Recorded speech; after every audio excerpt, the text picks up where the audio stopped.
rimwe Yesu abambwa. Abantu bagenda aho musari bamubwira bati twaracumuye kuko twidodombeye umukama twidodombera na wewe. Saba mukama yigize kure yacu izi nzoka. Musa arasabira abo bantu. Umukama abwira Musa ati curisha inzoka isa nazo uheze wimanike ku giti, nihagira uwukomokwa akayiraba azorokoka. Musa acurisha inzoka mu muringa ayimanika ku giti. Hagize inzoka ikobora umuntu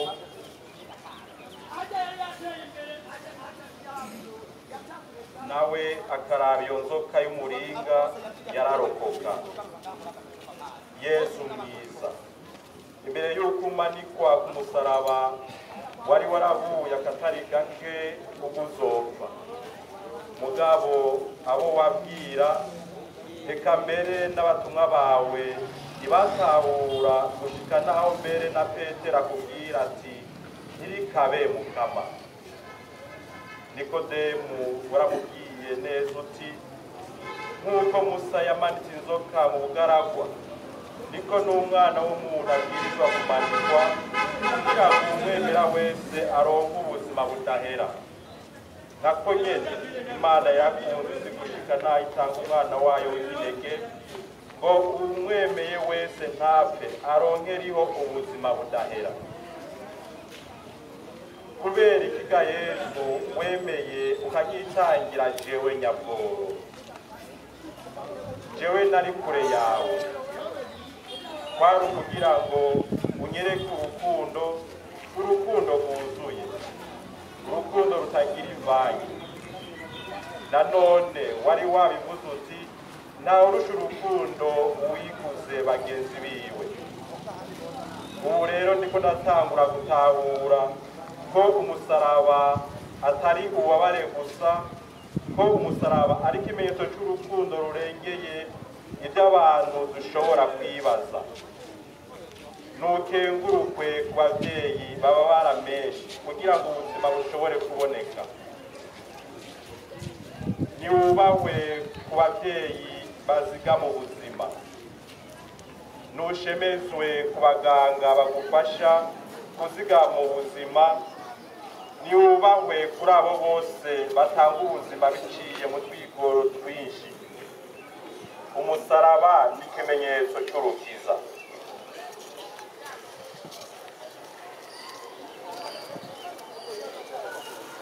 Duhe ukunda na cyane cyane twabe twibuka kuba witangiye ko ngo utwereke ingene dukundwa. Labagiza bose uyu munsi bariko barababara menshi mu buryo butandukanye, wese ubaramire.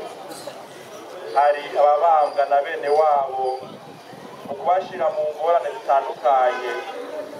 Komeza abakristu bariko barahamwa aho bari hose. Kuko kubabara kwawe garukira abawe, ubahe gukomera kwibanga ntibadohoke mu kwemera kwabo. Twese hamwe. Muvyeyi Bikira Mariya, amagogo umwana wawe yabonye wayumvira mu mutima wawe. N'ubu nyene igihe mbabaza umwana wawe ngo ubabare kumvira mu mutima wawe. Ndagusaba inema yo gutahura ubona kunzwe, maze naje mbonereho gutahura ko urukundo rw'Uburundi. Tugirire ikigongwe Mukama,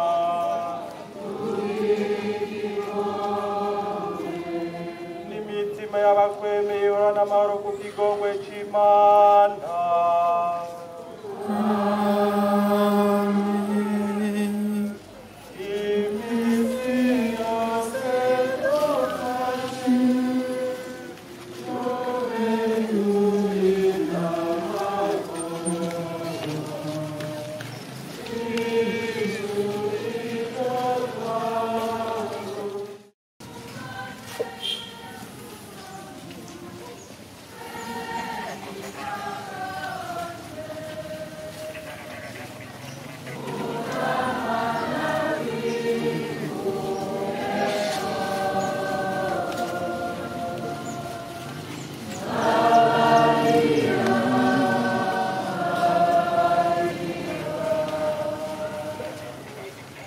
muganga Yesu turakuninahaza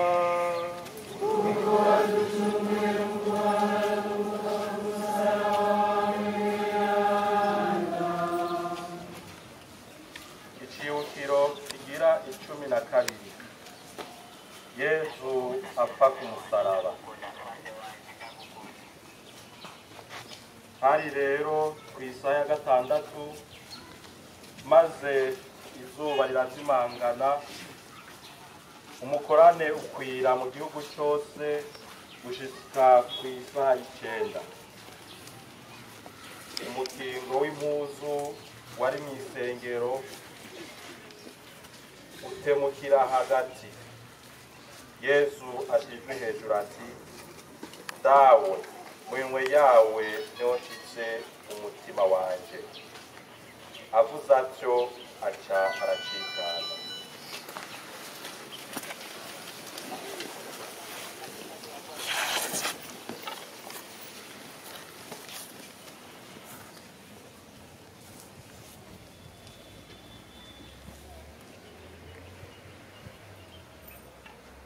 Mana yaje ndigaye rwose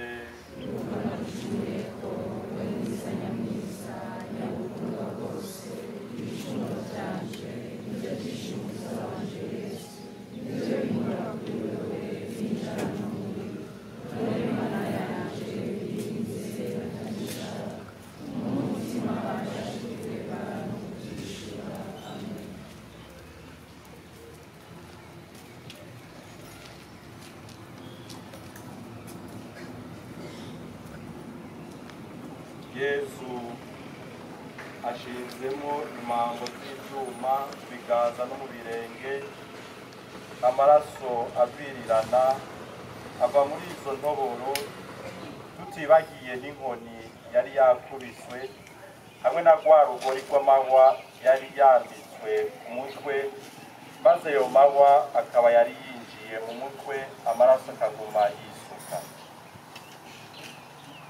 Yesu yatakaje amaraso menshi, noneho nguyu amanitswe ku giti, aho yamaze amasaha 3 ari hagati y'ijuru n'isi atagira isaganirizo, kubera uburuhe yari yagize, kubera inkoni yari yakubiswe, kubera gutakaza amaraso yavuye apfa imbere y'igihe, kuko ababambwa bamara umwanya utari muto ku musaraba bataracikana.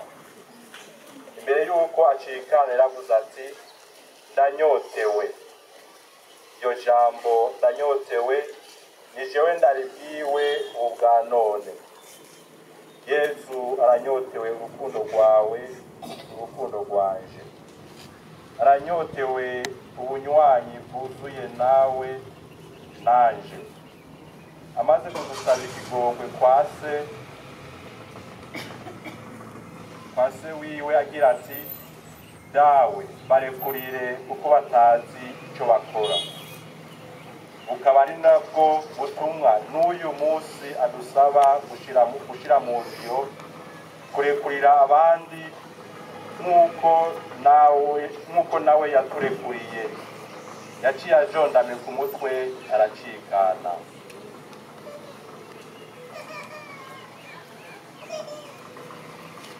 Mu gacerere twibaze, mbega ko Yesu anyotewe urukundo rwanje, ubwo noba ndamukunda? Ubwo noba nkunda abandi nk'uko nikunda jewe nyene? Ubwo noba ndekurira abandi nk'uko Yesu abidusaba?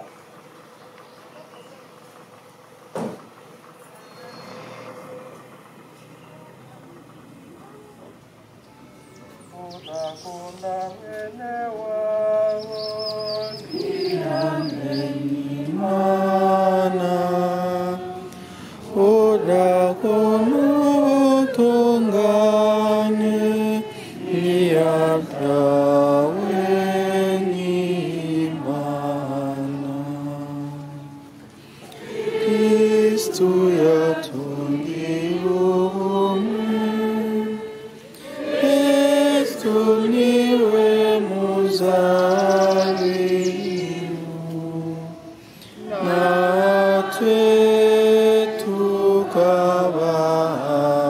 amashami. Mukama Yesu, urupfu rwawe niho uyu munsi turonkera inyishu y'ikinyegezwa c'urupfu. Urupfu rwamye ruteye ubwoba abantu, ariko kuva upfuye ku musaraba urupfu waruhaye insiguro nshasha. Twavuye ku Mana kandi tuzosubira ku Mana. Uyu munsi nuhoza abo bose babura ababo, abari mu bubabare butagira izina, abafise akabonge kubera kubura ababo. Ingo Yesu bahoze, natwe duhe gutahura rya jambo tubwira aho ugira uti ni mwamwe mwiteguye kuko mutazi umunsi n'isaha. Twese hamwe. Muvyeyi Bikira Mariya, nube hafi y'abo bose barushe kubera impfu z'ababo, na cane cane abo vyanse ko bakira ivyo vyago vy'abarundi. Tugirire ikigongwe Mukama. Tugirire ikigongwe. Imitima y'abakwemeye ihorana amahoro ku kigongwe c'Imana.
Turagusenga Yesu, turakuninahaza.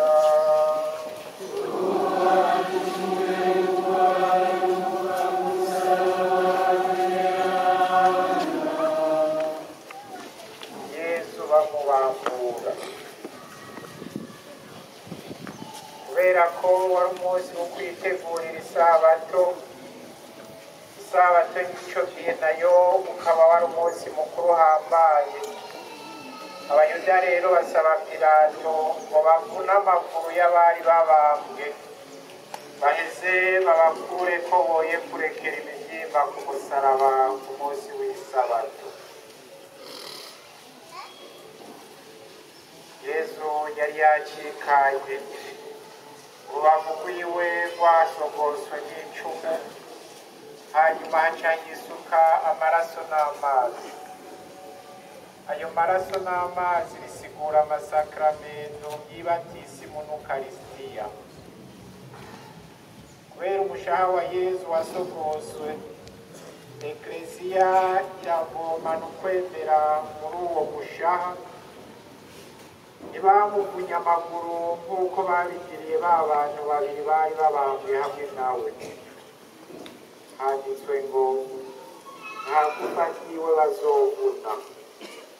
Yesu rero niwe mwagazi w'Imana ubushitse, nk'uko mu bwuzure bwa kera umwagazi wa Pasika ata gufa ryawo bavuna. Munsi y'umusaraba hari hahagaze nyina wiwe. Igihe yacikana niho yari ari, igihe bamusogota niho yari yitegereza ayo mashami. Igihe bakura ikiziga ku musaraba niho yari ari, kandi niwe yacakiye. Twese hamwe. Ewe Bikira Mariya mawe, warababaye cyane mu kubona za ntoboro za ya misumari na rya cumu, mu kubona ingene rwa rugori rw'amahwa wari wibye umutwe w'umwana wawe. Warababaye cyane mu kumubona ingene umwana wawe asigaye amasa. Umushaha wawe nk'uko Simewo yari yarabivuze warasogozwe. Muhoze abo babyeyi babona abana babo bahitanwa n'imfu ziturutse kuri iki cyangwa ikindi. Umwana wawe wari umukiza ari intege, maze usigara uri wenyine. Nukomeze abo basigaye mu nyakamwe bivuye mu kubura ababo. Wahavuye ujanwa na Yohani. Yura mu bantu iyo mutima Yohani yagize akakwakira, kugira ko abantu bomenya Yesu by'ukuri, maze akabasangiza wa mutima wiwe w'urukundo n'ibigongwe, bahise bawugaragariza abantu. Muvyeyi Bikira Mariya, wewe wabaranye cyane na Yesu, dusabire mu bubabare bwacu bukirurutse imitima yacu n'iya bene wacu, mu guhabwa amaso Yesu Kristo umukiza n'umucunguzi wacu. Tugirire ikigongwe Mukama.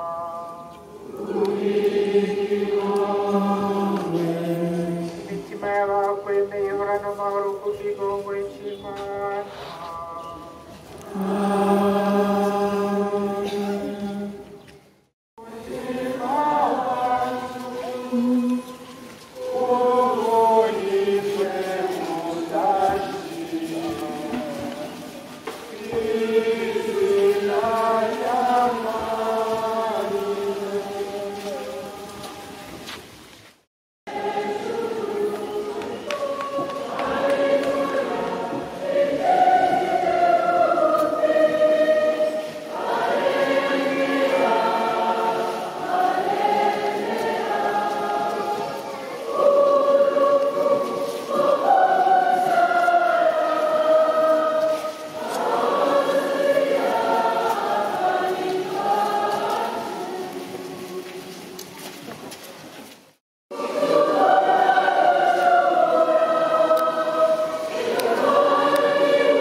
bakizingira mu munsi hamwe n'imboga neza nk'uko abayuda babigenza mu guhanga.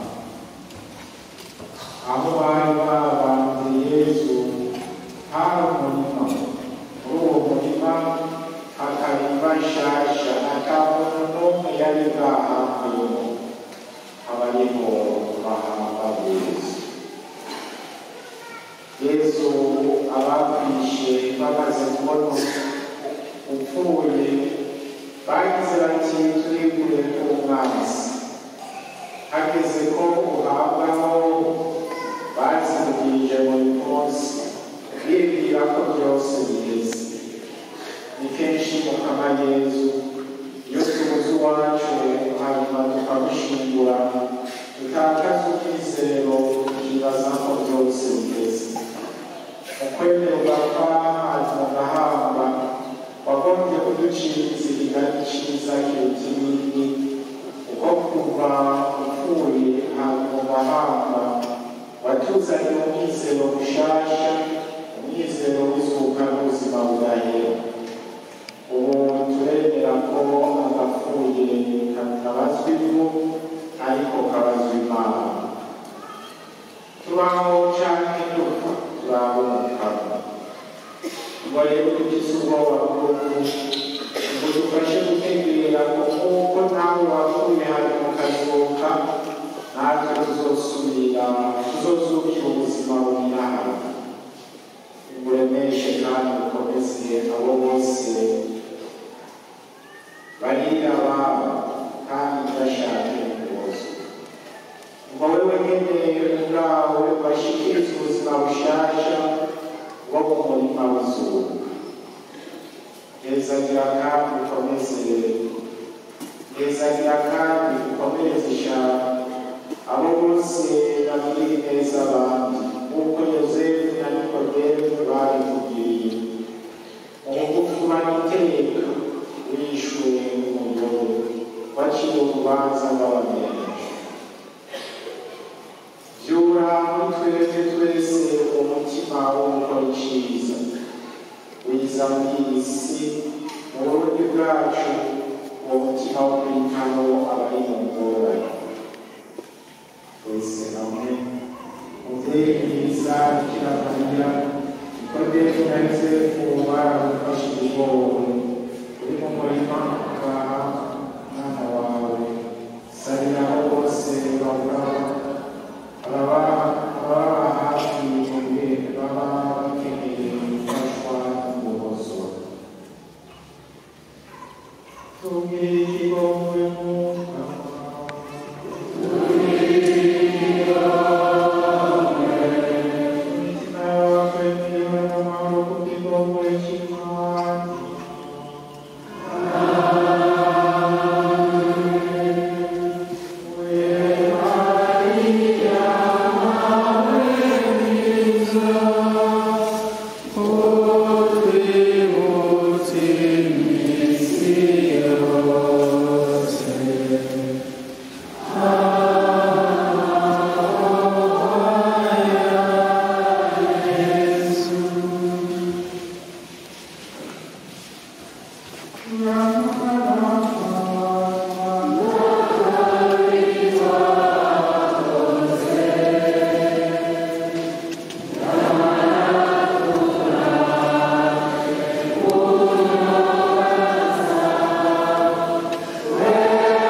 shengero ry'Imana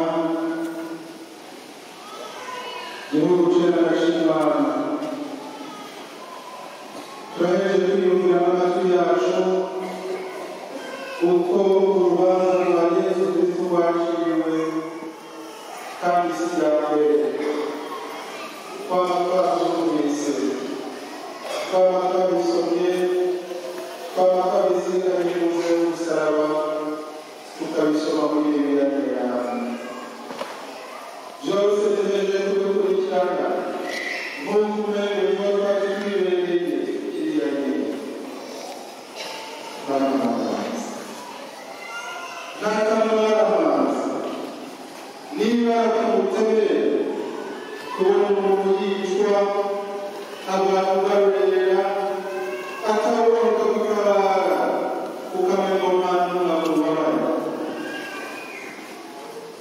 erega byose byatangiye muri ijoro ryakeye aho Yesu yatangara cyane agiye abona abantu bamwe yari yagiriye neza bose bamwihakanye aho ndababwire namwe Imana iri joro ryakeye mukumva ryari ijoro riremereye cyane kuri Yesu Kristo uwo Yesu mwumva abo yagiriye neza bose bamutaye na Petero yamutaye na Petero yamwihakanye muri iri joro mu kutubwira ko Petero yihakanye Yesu inshuro zitatu batubwira ko bwa gatatu Isaka yacibwa ariko turazi ko mu bandi banditsi b'injili batumenyesha ko Petero yaciye y'imisozi ari umuntu w'umugabo wakunze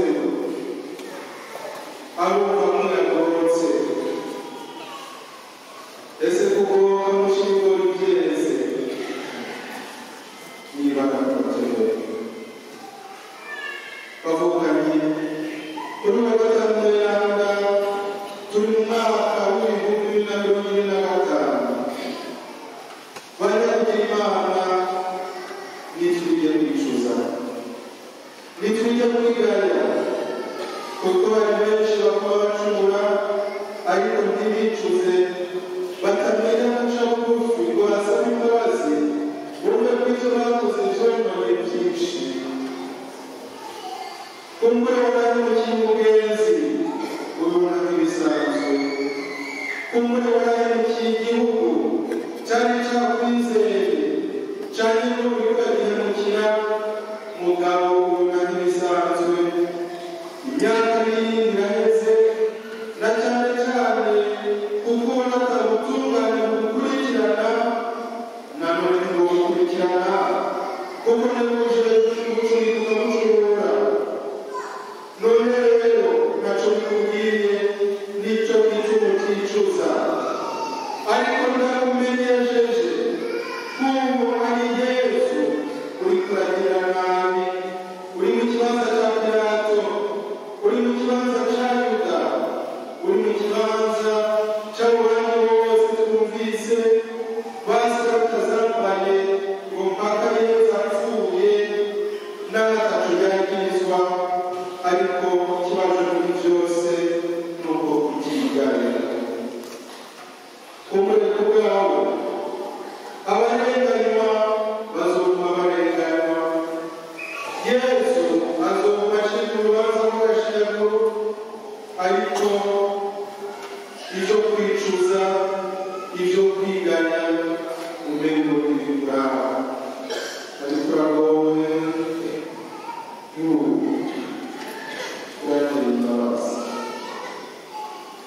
reka kurindira umunsi w'umuhero reka kurindira umunsi w'ukuva kwawe reka kurindira guhangana n'Imana ikoresha indaya y'umusaraba guca urubanza kuko icyo gihe niba kirindirira ntacyo zo gucokora kuko nawe uzaba ufite ubutunzi bungana gute nawe uzaba umutegetsi angana gute ntibizokunda gutanga igiturire ngo guhaze igihe cyawe igihe cyawe cyo kwicuza n'ikinyere muvukanye rero ayo marira ya Petero ni niba mubereye intango y'umwizero niba yashoboye kuvurirwa izuka uko yigaye kubona ahindukira umukunzi we Yesu Kristo akamwihakana gatatu rwose kutararanga.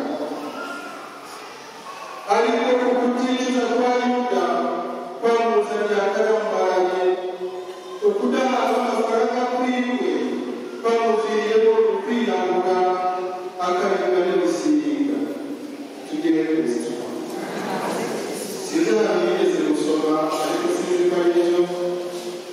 Guhanga Yuda yagiye kumanika ibikona byaje biza birarokora amaso y'igihugu. Kandi icyo gihe ntiyari bwacikana nawe yamukomeje kugera umugezi wo bamusoza.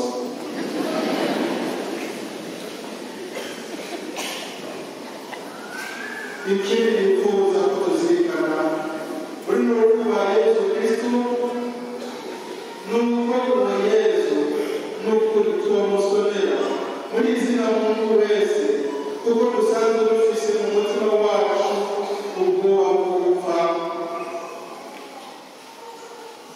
Niba Yesu atakamba abasabati dawe bagira ikigo ntibazi icyo bakora. Umuntu araho yariko arasenga avuga ati mbega urazi ingene abantu bibagize ibyo bakorera mu kanwa? Rero abantu baciriye urubanza warakuhaye ikigongo cawe. Rero abamuriyo yose abo bararira bose bibaragirwa nabi abantu bababaza. None rero gira impuhwe abicwa ugira impuhwe n'abicanyi. Bityo bisaba bishoboka kuba ukaba abantu bavukanye mbega n'impuhwe y'abantu batinya gupfa mugabo atari abantu bose batinya kwica. Jewe icyo kibazo nakibaje kuri mugoroba ko abantu bose batinya gupfa mugabo ntibariko hari abantu bose batinya kwica. Urabona n'uyu muntu azabona afise inkoro ashaka kwica uwundi muri batinya gupfa mugabo ntatinye kwica. Ivyo bintu mwebwe murabibona mu mazi. Mbega nk'abo bariko barabamba Yesu aba bamuciriye urubanza kugira ngo vyari kubaryohera bahasuye.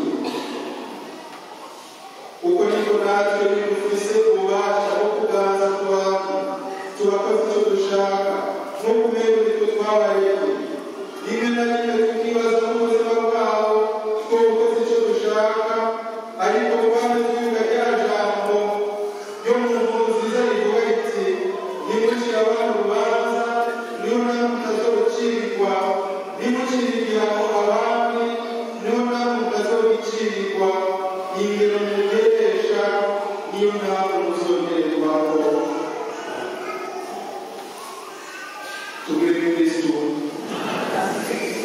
Igihe twari mu nzira yo gusaba sinibuka aho twari tugeze,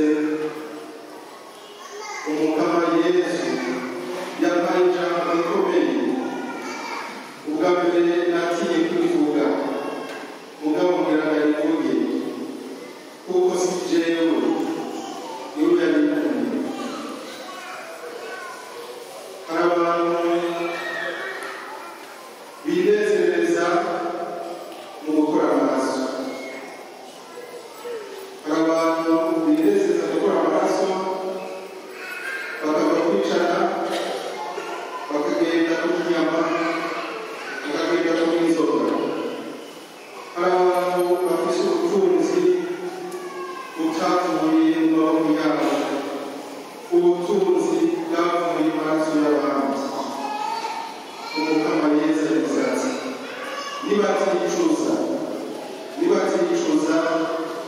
bizobahagama ibyo bari kuhararira. Nibatabigama bizobanunga bizobabaza kanseri. Si jewe igihe umugeresha niyo mpamvu zoroherwa. Ariko ibyo byose tubibeza kuva kw'amazi umuntu twumva. Ibaze nawe ni kuki ikirango mu bantu ari kurara kutarisha? Ibyo bintu biri mu bakirisi. Ni kuki abantu bakuba bidoga ko barenganya? Ni kuki usanga hirya no hino hari abahinga abandi kubagirira nabi, kubica, gutanga amashanyarazi waza kukwifuza ko ubajya amahera, birakubwira nta kibazo. Ni kuki hagomba hari abantu bareka gutera indwara? Baba bibagiye ko ari umubiri w'abahinga ba Kristo ubabara ukicwa kandi bakazobibazwa. Jewe nabyo ndabasabye kuko nabyo banyatse nabyo nababahaye. Uwo bitanga ariko azobabaza. Barangamiye ko nabo nyene batazobura akabica mu mubiri wabo kuko akabica baragendana. Kandi inama igaragara ufise oya nawe umeze gute yewe ukoka nkiragarira ugapfa kandi bakaguhamba nawe wakubwira bakubakira imva y'amakaro urabona nta kibuza uburyo bashikana. Umusaraba wa Yesu Kristo duhora dushobeza mu kandi n'utubere icigwa. Tureke kuba ibinani ariko duhinduke. Ariko ngaha ijambo ry'umwizero n'uturero tuberanga hambavu y'abandi babicayeko, hambavu y'abandi babihije mu munsi nk'inda, twokurikiza uturero twiza maze akagira ko tugaragaza ko twahindutse. N'uruhande y'umusaraba hari hahagaze Nyinawiro na Nyinawo, Mariya muka Kleofasi na Mariya Magdalena hamwe na Yohana. Uwo mugabo wenyine yasigaye munsi y'umusaraba. Ibindi bigabo byose byari byataye ibihomo kubera batinya gupfa, mugabo atari bose batinya kwica. Izina rya Mariya ni Uruhako. Iryo kwama ritwibutsa ko nawe Yesu bari bamuheje hari uwamubaye Yohana. Iryo zina rya Bikira Mariya iryo kwama ritwibutsa ko natwe tubwiriza kuba hafi y'abahebwe na cyane cyane tukirinda kubagunga ku twabo twishimikije igihagararo cyangwa icyicaro dufise. Iyo mwumvise izina rya Mariya Magdalena nawe ni wa mugore Yesu yigishije amajota arindwi, uyu munsi aje guhagarika ibirenge bya Yesu byuzuye amaraso. Igihe ari mu nzu y'abafarisayo Simoni, ibyo birenge byari bwatorora ya misumari yabihanaguje imishatsi yiwe abisiga utuvuta tuvoga neza. None uyu munsi naho agarutse kubihanagura amaraso n'ibicafu yose. Nubwo arimo ahamagara urwaruka rwose rwatanye umwizero kuza ku birenge bya Yesu baje kuvuga ingo karibu ku birenge bya Yesu mumere nka Mariya Magdalena. Ingo ku birenge bya Yesu mubone intsinzi y'umusaraba mu buzima bwanyu. Ni neza iyo kandi n'ababyeyi berana bameze nka Bikira Mariya bari muri twebwe nabo bantu b'ibanga bameze nka Yohani cyangwa bameze nka Yosefu w'Arimateya, bo baheza bagahuza uruguma ruri kubabara maze bagahoza kubaboneka benshi.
Thank you.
Kusimama na kumulio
Cristo,